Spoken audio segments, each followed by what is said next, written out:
ముందుగా నిన్నటి కరెంట్ అఫైర్స్‌లోని చివరి ప్రశ్నకు సమాధానం చూద్దాం. Pune grand tour goodwill 2026 brand అంబాసిడర్‌గా ఎవరు నియమితులయ్యారు? ఆన్సర్ వచ్చేసి మహేంద్ర సింగ్ ధోని. జాతీయ పరాక్రమ్ దివాస్. జాతీయ పరాక్రమ్ దివాస్‌ను ప్రతి సంవత్సరం జనవరి 23న జరుపుకుంటారు. స్వాతంత్ర సమరయోధుడు నేతాజీ సుభాష్ చంద్రబోస్ జయంతి సందర్భంగా జాతీయ పరాక్రమ్ దివాస్‌ను జరుపుకుంటారు. ఇక సుభాష్ చంద్రబోస్ 125వ జయంతి సందర్భంగా 2021 సంవత్సరంలో మొదటిసారిగా జాతీయ పరాక్రమ్ దివాస్‌ను జరుపుకున్నారు. అప్పటి నుంచి జాతీయ పరాక్రమ్ దివాస్ వేడుకలను దేశమంతా నిర్వహిస్తున్నారు. సుభాష్ చంద్రబోస్ యొక్క అసాధారణ ధైర్యం, నాయకత్వం, త్యాగం మరియు విప్లవాత్మక స్ఫూర్తిని స్మరించుకోవడానికి పరాక్రమ్ దివాస్‌ను జరుపుకుంటారు. ఇక సుభాష్ చంద్రబోస్ గురించి బేసిక్ ఇన్ఫర్మేషన్ ఇప్పుడు చూద్దాం. సుభాష్ చంద్రబోస్ జనవరి 23, 1897 సంవత్సరంలో ఒడిషాలోని కటక్‌లో జన్మించాడు. అతను ఇండియన్ సివిల్ సర్వీసెస్ పరీక్షలో ఉత్తీర్ణుడయ్యాడు. కానీ భారతదేశ స్వాతంత్ర్యోద్యమంలో చేరటం కోసం దీనికి రాజీనామా చేశాడు. ఇక సుభాష్ చంద్రబోస్ 1938, 1939 సంవత్సరంలో 2 సార్లు కాంగ్రెస్ అధ్యక్షుడిగా ఎన్నికయ్యాడు. ఇక సుభాష్ చంద్రబోస్ భారత జాతీయ కాంగ్రెస్‌ను విడిచిపెట్టి ఫార్వర్డ్ బ్లాక్ అనే సంస్థ స్థాపించాడు. ఇక ప్రస్తుతం జాతీయ నినాదంగా మారిన జై హింద్ అనే పదాన్ని మొట్టమొదటగా సుభాష్ చంద్రబోస్ ఉపయోగించారు. ఇక ఢిల్లీ చలో అనే నినాదంతో ఇండియన్ నేషనల్ ఆర్మీకి నాయకత్వం వహించాడు. ఇక చివరిగా 1945 సంవత్సరంలో జరిగిన విమాన ప్రమాదంలో సుభాష్ చంద్రబోస్ మరణించారు. అయితే ఇతని మరణంపై ఇప్పటికీ వివాదం కొనసాగుతుంది. పొగాకు ఉత్పత్తులను నిషేధించిన భారతీయ రాష్ట్రం. పొగాకు ఉత్పత్తులను నిషేధించిన భారతీయ రాష్ట్రంగా ఒడిషా నిలిచింది. ఒడిషా ప్రభుత్వం రాష్ట్రంలో గుట్కా, పాన్ మసాలా సహా అన్ని రకాల పొగాకు ఉత్పత్తుల తయారీ, నిల్వ, అమ్మకంపై నిషేధం విధించింది. దీనికి సంబంధించి ఆరోగ్య మరియు కుటుంబ సంక్షేమ శాఖ ఉత్తర్వులు జారీ చేసింది. ఇక జనవరి 1, 2026న ఈ విషయాన్ని అధికారికంగా ప్రకటించగా, ఫిబ్రవరి 1 నుంచి ఈ నిషేధం అమలులోకి రానుంది. ఉల్లంఘించిన వారిపై ఆహార భద్రత మరియు ప్రమాణాల చట్టం 2006 ప్రకారం ఉత్పత్తులను స్వాధీనం చేసుకొని, బిజినెస్ లైసెన్స్‌లను రద్దు చేసి, క్రిమినల్ ప్రాసిక్యూషన్ ఎదుర్కోవాల్సి ఉంటుంది. ఇక ఒడిషాలో 2013 సంవత్సరంలోనే పొగాకు ఉత్పత్తులపై నిషేధం విధించింది. అయితే ఈ కొత్త నిషేధం పాత చట్టంలోని లొసుగులను తొలగిస్తుంది. కొత్త చట్టంలో కఠినమైన అమలును నిర్దేశిస్తుంది.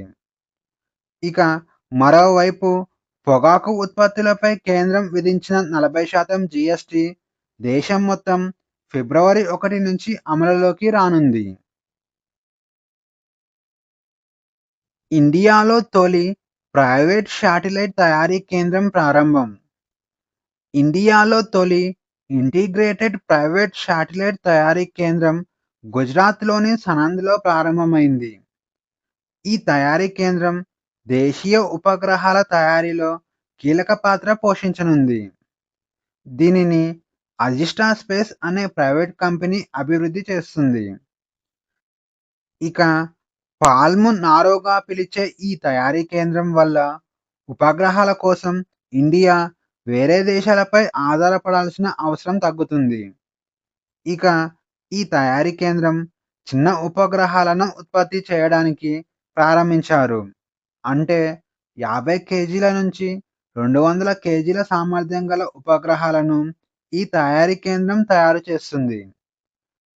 ఇక సంవత్సరానికి 50 ఉపగ్రహాల నుంచి 250 ఉపగ్రహాలను తయారు చేయగల సామర్థ్యం ఈ తయారీ కేంద్రానికి ఉంది. ఇళయరాజాకు అరుదైన గౌరవం. దిగ్గజ సంగీత దర్శకుడు ఇళయరాజాకు అరుదైన గౌరవం దక్కింది. ఇతను ప్రతిష్టాత్మక పద్మపాణి అవార్డుకు ఎంపికయ్యారు.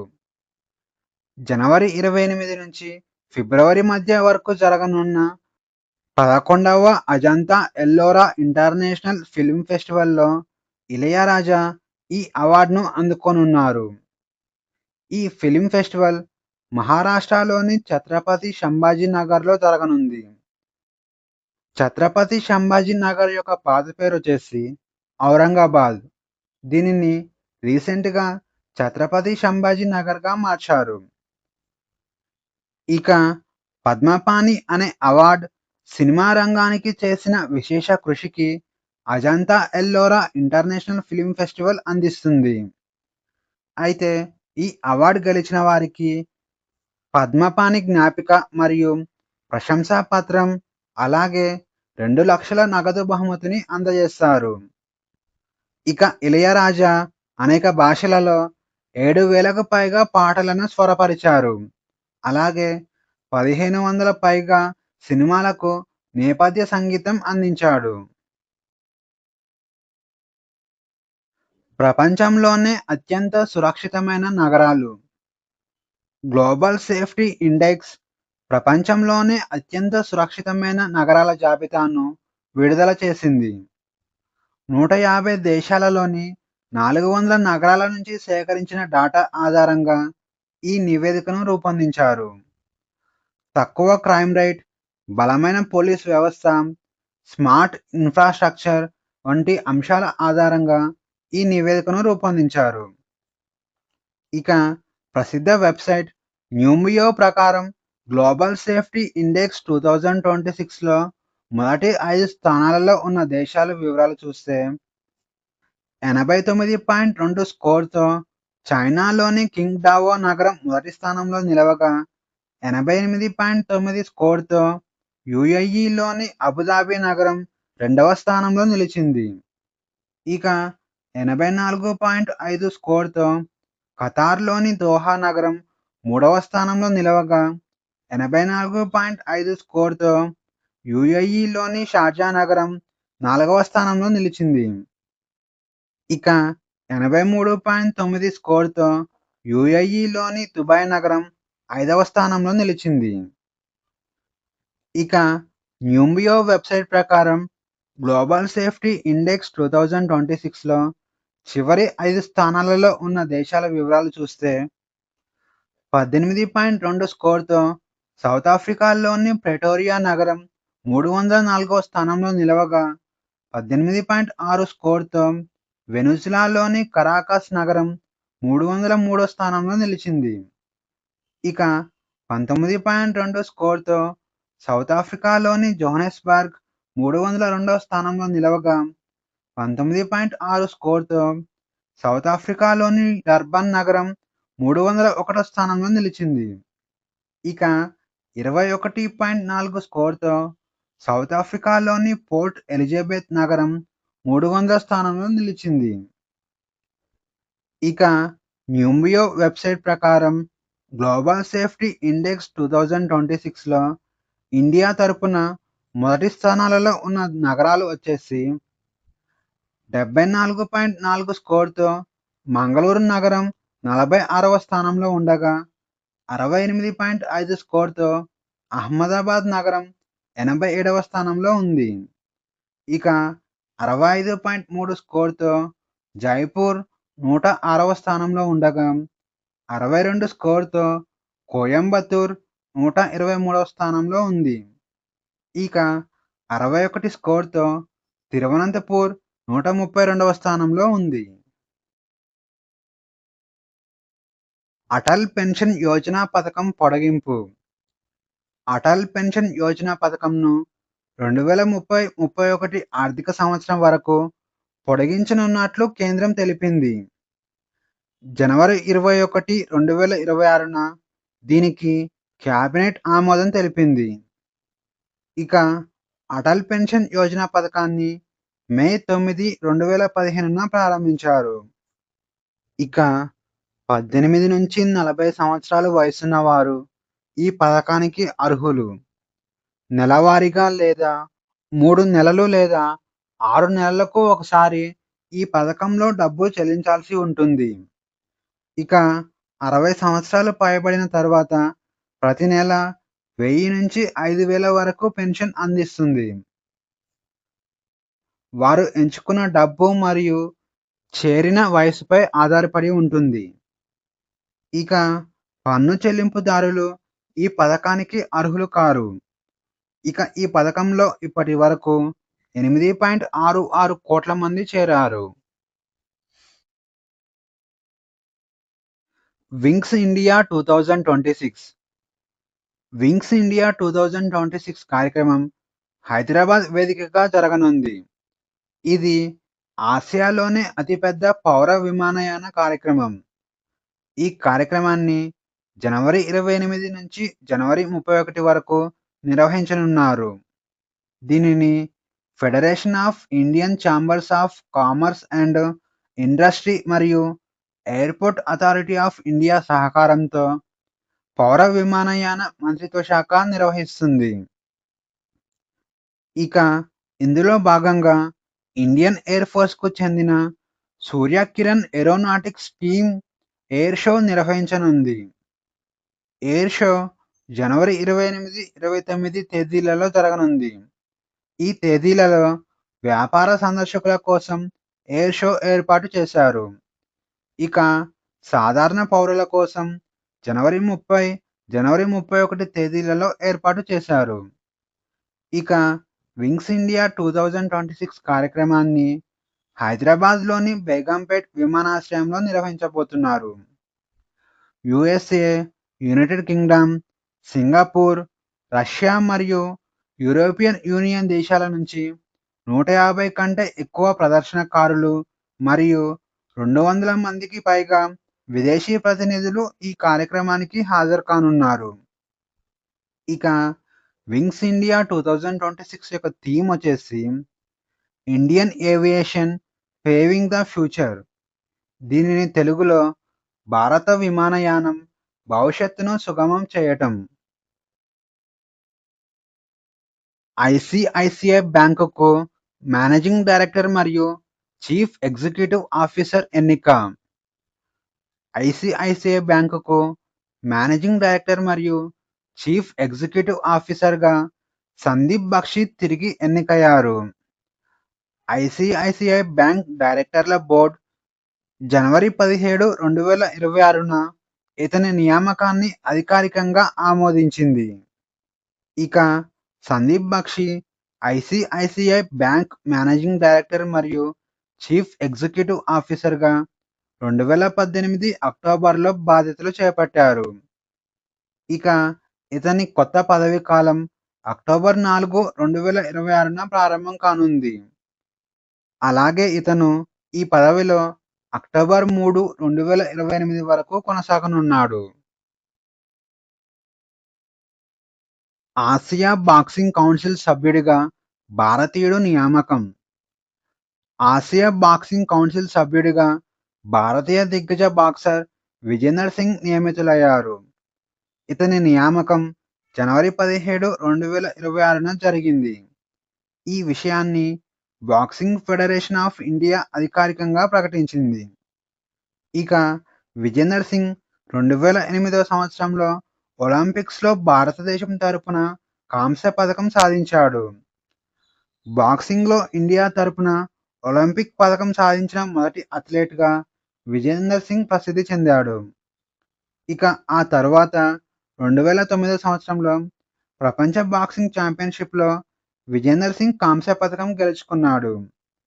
ఇక 2010 సంవత్సరంలో ఆసియా క్రీడల్లో విజేందర్ సింగ్ స్వర్ణ పతకం సాధించాడు. ఇక ఆసియా బాక్సింగ్ కౌన్సిల్ గురించి చూస్తే ఆసియా బాక్సింగ్ కౌన్సిల్‌ను 1985 సంవత్సరంలో థాయిలాండ్‌లోని బ్యాంకాక్‌లో జరిగిన వరల్డ్ బాక్సింగ్ కౌన్సిల్ వార్షిక సమావేశంలో స్థాపించారు. ఇక ఆసియా బాక్సింగ్ కౌన్సిల్ అనేది వరల్డ్ బాక్సింగ్ కౌన్సిల్ ప్రాంతీయ సమాఖ్యగా పనిచేస్తుంది. ఇది ఆసియా అంతటా బాక్సింగ్ కార్యకలాపాలను ప్రోత్సహిస్తుంది. ఇక ప్రస్తుతం ఆసియా బాక్సింగ్ కౌన్సిల్‌లో 20 సభ్య దేశాలు ఉన్నాయి. ఇక ఈరోజు క్వెషన్స్ వచ్చేసి ఇండియన్ ఆర్మీ డేను ప్రతి సంవత్సరం ఏ రోజున జరుపుకుంటారు? ఏ. జనవరి 12, బి. జనవరి 13, సి. జనవరి 14, డి. జనవరి 15. ఆన్సర్ వచ్చేసి ఆప్షన్ డి జనవరి 15. పరిపూర్ణ మెడిక్లెయిమ్ ఆయుష్ బీమా కార్యక్రమాన్ని ఏ మంత్రిత్వ శాఖ ప్రారంభించింది? ఏ. ఆయుష్ మంత్రిత్వ శాఖ, బి. హోం వ్యవహారాల మంత్రిత్వ శాఖ, సి. ఆర్థిక వ్యవహారాల మంత్రిత్వ శాఖ, డి. గ్రామీణాభివృద్ధి మంత్రిత్వ శాఖ. ఆన్సర్ వచ్చేసి ఆప్షన్ సి ఆర్థిక వ్యవహారాల మంత్రిత్వ శాఖ. ఇటీవల ఇండో టిబెటన్ బోర్డర్ పోలీస్ చీఫ్గా ఎవరు నియమితులయ్యారు? A. Manoj Kumar Gupta, B. Shatrujit Singh Kapoor, C. Praveen Kumar, D. Tejinder Singh. Answer వచ్చేసి ఆప్షన్ బి శత్రుజిత్ సింగ్ కపూర్. ఇటీవల బోర్డర్ సెక్యూరిటీ ఫోర్స్ చీఫ్గా ఎవరు నియమితులయ్యారు? A. Manoj Kumar Gupta, B. Shatrujit Singh Kapoor, C. Praveen Kumar, D. Tejinder Singh. Answer వచ్చేసి option C Praveen Kumar. Henley ప్రపంచ పాస్పోర్ట్ ర్యాంకింగ్స్ 2026లో మొదటి స్థానంలో నిలిచిన దేశం ఏది? A. Japan, B. South Korea, C. Denmark, D. Singapore. Answer వచ్చేసి ఆప్షన్ డి సింగపూర్. శివరాయ్ అని పిలువబడే నాణెంను ఏ లోహంతో ముద్రించారు? ఏ. బంగారం, బి. రాగి, సి. వెండి, డి. బంగారం మరియు రాగి మిశ్రమం. ఆన్సర్ వచ్చేసి ఆప్షన్ బి రాగి. శివరాయ్ అనేది పీష్వాల కాలంలో జారీ చేయబడిన రాగి నాణెం. బొంబాయి ప్రెసిడెన్సీలో ఈస్ట్ ఇండియా కంపెనీ పాలన వరకు ఈ నాణాలు అమలులో ఉన్నాయి. ఏ మొఘల్ రాజు నాణెం మీద స్వస్తిక రాశిని చిత్రీకరించారు? A. Akbar, B. Babar, C. Shahjahan, D. Mohammed Shah. Answer వచ్చేసి ఆప్షన్ ఏ అక్బర్. అక్బర్ నాణాలు అతని భావజాలం వలె లౌకికవాదాన్ని ప్రతిబింబిస్తాయి. అక్బర్ నాణాలపై ఖలీమాతో పాటు హిందూ చిహ్నం స్వస్తిక కనిపిస్తాయి. గజనీ మహ్మద్ భారత విజయాల ప్రధాన లక్ష్యం ఏమిటి? ఏ. మత ప్రచారం, బి. సామ్రాజ్య విస్తరణ, సి. సంపద, డి. పైవన్నీ. ఆన్సర్ వచ్చేసి ఆప్షన్ సి సంపద. గజనీ మహ్మద్కు ముఖ్యంగా 2 లక్ష్యాలు ఉన్నాయి. అవి సంపదను సంపాదించడం, అలాగే స్త్రీలు మరియు హిందూ బాల బానిసలను సంపాదించడం. విజయనగర రాజ్య పాలనలో కింది వాటిలో ఏ నదిపై కొత్త చెరువులు ఆనకట్టలు నిర్మించబడ్డాయి? A. Krishna, B. Kaveri, C. Penna, D. Tungabhadra. Answer వచ్చేసి ఆప్షన్ డి తుంగభద్ర. విజయనగర సామ్రాజ్యంలో నీటిపారుదల ప్రధానంగా అభివృద్ధి చెందింది. 1వ దేవరాయ కాలంలో నీటిపారుదల అభివృద్ధి పతాక స్థాయికి చేరింది. ఇతని కాలంలో తుంగభద్ర నదిపై కొత్త చెరువులు, ఆనకట్టలు నిర్మించారు. మొఘల్ పరిపాలన కాలంలో రెవెన్యూ శాఖాధిపతి ఎవరు? ఏ చక్రవర్తి, బి వకీల్, సి మీర్ బక్షి, డి వజీర్. ఆన్సర్ వచ్చేసి ఆప్షన్ డి వజీర్. మొఘల్ పరిపాలనా కాలంలో రెవెన్యూ శాఖాధిపతిని వజీర్ అని పిలుస్తారు. ఇతనికి దీవాన్ లేదా దీవాన్ ఈ అలా అనే బిరుదు ఉంటుంది. Question of the day.